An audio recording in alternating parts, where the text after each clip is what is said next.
Salam sejahtera Malaysia. Selamat petang tuan-tuan dan puan-puan yang dihormati sekalian. Ya, hari ini hari Minggu. Hari untuk kita bersenang-senang. Hari untuk kita bersenang-senang. Tetapi ada orang yang hari Minggu kali ini hari untuk meratap, menangis, rasa malu. Entah sembunyi kat mana muka ni, bertapuk di mana pun susah. Ya, kalah teruk kan, dengan penuh keyakinan rasa boleh menang. Tapi kalah teruk. Okey, baru sebentar tadi ya tuan-tuan dan puan yang dihormati sekalian, saya berjumpa dengan beberapa orang kawan dan mereka pun bertanyalah kepada saya dan kami pun berbincanglah apa sebenarnya penyebab kekalahan teruk kepada Perikatan Nasional DPRK Dun Mahkota. Tapi sebelum saya menyatakan perbincangan kami itu, mohon kepada tuan-tuan dan puan yang ada idea, ada idea, anda boleh tinggalkan komen anda. Apa sebenarnya apa puncak kekalahan teruk memalukan, hampir hilang deposit, hampir hilang deposit kepada Perikatan Nasional ini. Tuan-tuan dan puan yang dihormati sekalian, Barisan Nasional telah menang. Bukan 2/3 majoriti tapi 4/5 majoriti. Sikit sangat kemenangan yang dimenangi oleh Perikatan Nasional hanya 7,300 lebih kalau tidak silap, 7,300 lebih, manakala Barisan Nasional mendapat 20,000 lebih. Jadi ini 4/5. Kenapa agaknya Perikatan Nasional kalah teruk?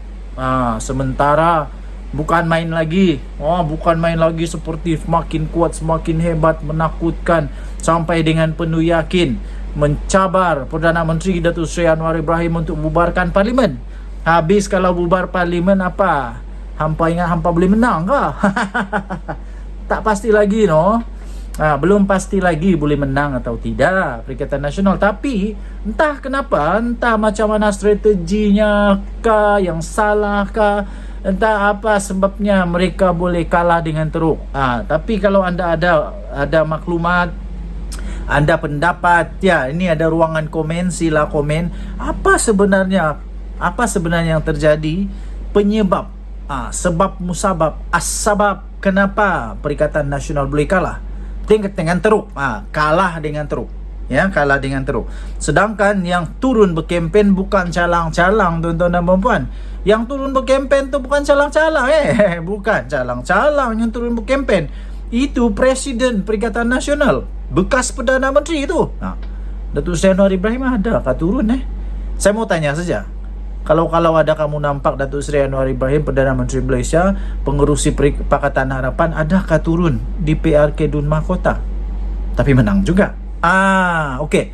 Antara sebab kekalahan utama menurut apa yang dibincangkan dan saya baca daripada komen-komen netizen, salah satu daripada komen yang saya tertarik, komen yang saya tertarik ialah katanya PN kalah kerana banyak kes fitnah yang mereka kalah. Sampai komen tu kata Perikatan Nasional kalah kerana selalu fitnah. Tapi saya pun kurang pasti, betulkah? Anda boleh komen, betulkah Perikatan Nasional selalu kalah? Ya, ada juga saman fitnah kepada Perikatan Nasional kalah. Ada. Okey. Lepas itu kedua, antara yang disebut ialah kerana mereka salah strategi. Orang Johor tak temakan. Orang Johor tidak temakan dengan daya 3R yang dipermainkan. Kalau ada, saya fikir kalau ada akan disiasat oleh Polis Diraja Malaysia. Kalau ada akan disiasat oleh Polis Diraja Malaysia. Jadi kes-kes yang dulu yang sudah disiasat oleh Polis Diraja Malaysia itu masih dalam siasatan sampai sekarang. Agaknya sudah ada yang dihantar kepada pihak peguam negara untuk buat tindakan pendakwaan dan sebagainya. Ya. Jadi kerana itu kes-kes 3R yang begini ni tidak masuklah. Tak boleh masuk di hati orang Johor. Karena orang Johor mereka ini harmoni ya, harmoni dalam diversity, dalam kepelbagaian, tetapi penuh dengan toleransi, menghormati satu sama lain. Itu orang Johor punya mentality hebat. Okey, kerana itu menanglah di sana dan kalah teruk pula. Itu yang kedua. Yang ketiga, salah strategi juga bila mereka panggil pengerusi Perikatan Nasional Muhyiddin Yassin untuk berucap bagi ceramah, sedangkan dengar kata saja, ndak pasti betulkah indak pasti betulkah tidak teori itu, tapi dengar bilang orang Johor sudah muak dengan pengerusi Perikatan Nasional nih, sudah muak karena mereka tidak berapa suka lah dengan kerjasama di antara Bersatu Muhyiddin Yassin dengan PAS. Mereka tidak berapa suka. Pertama. Kedua, berkenaan dengan Muhyiddin Yassin, dengar dia tersilap lah dalam ucapan dia. Anda tahu lah, kita tidak tahu dia betul-betul tidak sedar salah dia cakap ataupun dia sengaja untuk mempertahankan diri dia, mempertahankan diri dia, tapi tanpa disangka-sangka itu memakan diri, memakan parti, memakan Perikatan Nasional sendiri. Apabila dia mengesahkan rakaman-rakaman di TikTok memang luar biasa. Dia mengesahkan duit masuk, duit itu memang tidak dia makan. Dia kata wallahi, dia bersumpah bahwa 1 sen pun dia tidak ambil. Betulkah juga? Mungkin betul. Saya setuju, mungkin betul. Tapi yang salahnya dia cakap terlanjur, saya pikir, ialah apabila dia kata duit itu masuk dalam akaun parti. Aduh. Masuk dalam akaun parti. Masalahnya bila masuk dalam akaun parti, persoalan seterusnya ialah adakah itu masih tetap dianggap rasuah? Dianggap rasuah. Kalau itu berlaku, masalah. Satu hari nanti kalau Muhyiddin Yassin jadi Perdana Menteri semula, nanti jadi lagi macam tu juga. Aduh, duit tak masuk di poket para pemimpin. Ya, bolehkah nanti itu jadi case study? Susah peguam-peguam fikir, bingung kepala peguam nak fikir tau. Kalau itu jadi case study yang kata semua orang boleh lakukan, yang penting tidak masuk akaun sendiri, tidak masuk poket sendiri, masuk ke entiti yang ketiga. Masuk ke dalam akaun parti, masuk ke dalam akaun syarikat orang lain, masuk ke dalam akaun saudara mara, anak pinak, menantu dan sebagainya. Nanti itu tidak jadi salah. Susah ya tuan-tuan dan puan-puan. Okey. So, apa pendapat anda pula? Apalagi penyebab-penyebab? Sebab penyebab kalau kata sikit orang turun mengundi, menurut apa yang saya dengar ialah pengundi kali ini yang turun lebih ramai nombor dia, jumlah dia, peratusan dia, tapi Bersatu Perikatan Nasional PAS tetap kalah juga. Tinggalkan komen anda, apa pendapat anda? Denyut Nadi Suara Rakyat. Bergema di channel ini, jangan lupa tekan butang subscribe, like dan share. Kita jumpa lagi, bye bye. Salam sejahtera Malaysia. Selamat pagi. Sanusi Maknor letak jawatan ke? Letak jawatan dia lah Sanusi. Iyalah kan, setiap kali ada ni apa-apa yang terjadi mesti suka betul suka betul untuk apa itu mendesak, suka betul untuk mahu menyuruh letak jawatan. Selalulah tu bila terjadi sesuatu, letak jawatan, baguslah letak jawatan. Baru-baru ini suruh bubar parlimen pula. Entah kenapa perlu bubar parlimen, saya pun tidak tahu. Nilai ringgit makin kuat, keadaan ekonomi makin bagus, negara Malaysia semakin dihargai semula. Orang mulai makin menghormati negara Malaysia semula, tapi disuruh bubar parlimen. Entah apa-apa, saya pun tak faham. Saya pun tidak paham kenapa perlu bubar parlimen. Tiada apa-apa berlaku. Setiap kali ada usul undi tidak percaya ataupun usul apa, belah bagi ke apakah, menang, tak kalah. Lainlah macam Muhyiddin dulu, baru tidak baru paksa letak jawatan, hilang sokongan, hilang sokongan. Begitu juga dengan Ismail Sabri Yaakob, itu lain. Yang ini mana? Jadi sekarang apa kata Sanusi letak jawatan lah. Kenapa Sanusi perlu letak jawatan? Sudah tidak relevan dia jadi ketua ketua strategi perang untuk pilihan raya. Makin teruk nih, makin teruk. Nampaknya kalau keputusan pilihan raya menjadi satu benchmark, satu penanda aras, satu pengukur untuk Sanusi punya prestasi. Nampaknya Sanusi punya prestasi makin teruk, tuan-tuan dan puan-puan, makin teruk sekarang ini. Kenapa saya kata begitu? Tengok je lah pilihan raya yang lalu. Mula-mula kalah di tempat PAS pula tu. Kalah di tempat di negeri PAS. Kalah. Kalah teruk. Semalam lagi teruk. Nasib baik dapat dia punya itu deposit. Hampir tak dapat deposit tu. Aduh, kesian. Semangat bukan main lagi. Semangat betul. Muhyiddin Yassin sampai turun pergi buat ceramah. Muhyiddin Yassin turun pergi ceramah tau. Tapi yang datangnya, kalau saya tidak silap, bila saya tengok video tu, entah 15 orang ada. Saya pun dah pastilah. Macam tidak sampai 15 orang. Atau tak apalah, kita bagilah kesian, mungkin 50 orang lah. Tapi itu bekas Perdana Menteri, cik. Bekas Perdana Menteri di negeri dia pula tu sendiri. Bekas Perdana Menteri di negeri dia sendiri. Tapi yang datang berapa orang? Disiap dengan dia buat ceramah, dia kata dia kena fitnah ni. Lepas tu dia last kata duit tu masuk dalam duit bersatu, sesen pun saya tak ambil, wallahi, dia kata. Sampai macam tu sekali. Kalah juga teruk.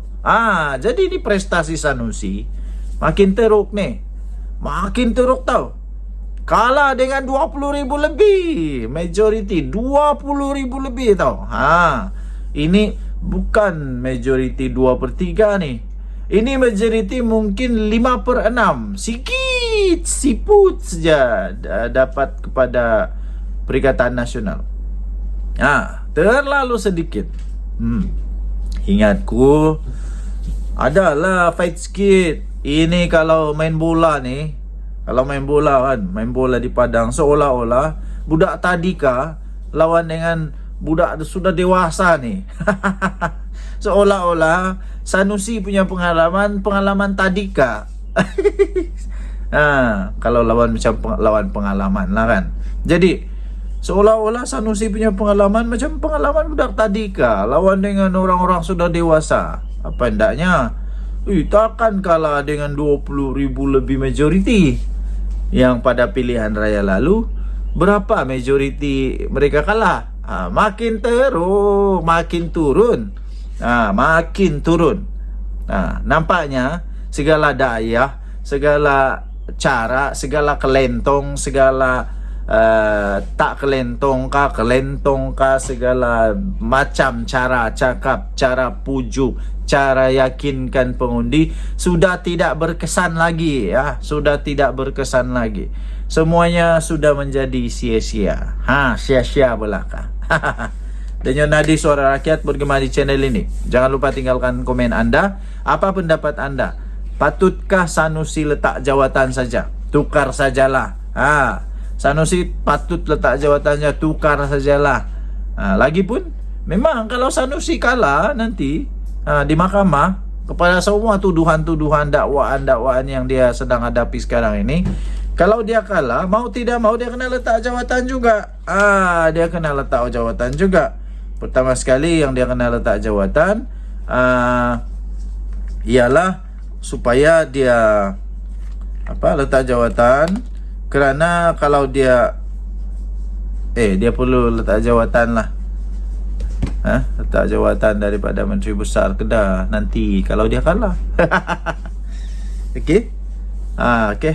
So, tunjuk nanti Suara Rakyat bergema di channel ini. Kita jumpa lagi. Bye. Okey, selamat pagi tuan-tuan dan puan-puan yang dihormati sekalian. Tuan-tuan dan puan-puan, saya fikir hari ini adalah hari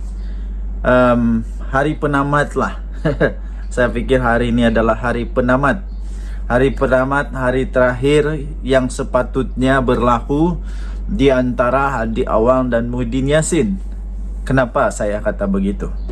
Saya fikir sudah tiba masanya untuk Hadi Awang mempersoalkan semula apakah ada relevannya lagi Muhyiddin Yassin bersama-sama dengan Hadi Awang. Sepatutnya Hadi Awang mulailah memikirkan relevannya. Masih patutkah dia untuk membantu bersatu? Kenapa saya kata begitu? Ya, sebab semua orang tahu, semua orang sedar bahawa bersatu ni sebenarnya bukan aset kepada PAS, tidak mendatangkan kekuatan kepada PAS. Mungkin kepada Perikatan Nasional ya adalah juga manfaatnya. Ada juga manfaat, tapi kepada PAS saya fikir tidak ada manfaatnya bekerja sama dengan bersatu. Malahan seperti yang selalu dipersoalkan, dipertanyakan, diperkatakan, kata UMNO ni akan menjadi beban kepada PH kerana Zahid Hamidi ada kes mahkamah. Muhyiddin Yassin pun banyak kes mahkamah. Muhyiddin Yassin banyak kes mahkamah. Malahan bukan hanya Muhyiddin Yassin, menantu dia pun banyak kes, ada kes mahkamah. Bukan banyak lah, ada kes mahkamah. Sampai menantu dia paksalah lari, jadi pelarian di luar negara, jadi pelarian sebab takut kena tangkap. Jadi Muhyiddin Yassin memang jadi bebanan, jadi liability, mungkin boleh jadi penyebab kekalahan kepada Perikatan Nasional. Jadi apa sebenarnya matlamat PAS? Apa sebenarnya matlamat Hadi Awang terus bekerja sama dengan Muhyiddin Yassin? Sebab bukan aset tetapi jadi liability. Jadi sekarang kalaulah Hadi Awang PAS bersatu duk kata ini tentang Zahid, cermin diri dulu. Jangan lupa Sanusi pun banyak kes. Sanusi pun banyak kes. Menteri Besar Perlis pun banyak kes. Banyak lagi. Bekas Setiausaha Agung bersatu, kalau tidak silap lah, Bendahari Agung kah? Saya lupa sudah lah. Siapa dia tu? Yang kecil-kecil, pendek-pendek sikit tu. Dia pun ada kes. Jadi semua ada kes. Okey, jadi satu lagi, saya fikir memang patutlah bersatu dengan PAS ni. Fikirkan semula. Sebab mau tidak mau, lambat laun bersatu ni akan mungkin boleh, tidak semestinya pasti, tapi mungkin boleh jadi penyebab kekalahan kepada PAS. Kerana ramai orang kata bersatu ni dia hanya mengharap, atau dia hanya melekat di siring-siring. Dia mengharap kekuatan kepada PAS sajalah daripada PAS. Manakala Bersatu ni tak kuat pun. Buktinya setiap kali Bersatu bertanding kalah. Setiap kali PAS bertanding boleh menang. Walaupun bukan 100% menang lah, boleh menang. Jadi setiap kali Bersatu tandingnya kalah. Pikir juga kenapa setiap kali Bersatu tanding kalah. Walaupun diorang punya strategi, sudah pakai semua strategi tau. Strategi lautan biru kah? Banyak strategi lah. Strategi menyelam di kolam kah? Strategi memancing di 2 kolam. Strategi memukat di 8 kolam. Strategi yang cuba untuk defense diri sendiri, tapi silap cakap. Duit tu masuk akaun Bersatu katanya. Itulah kesilapan. Walaupun semua strategi termasuklah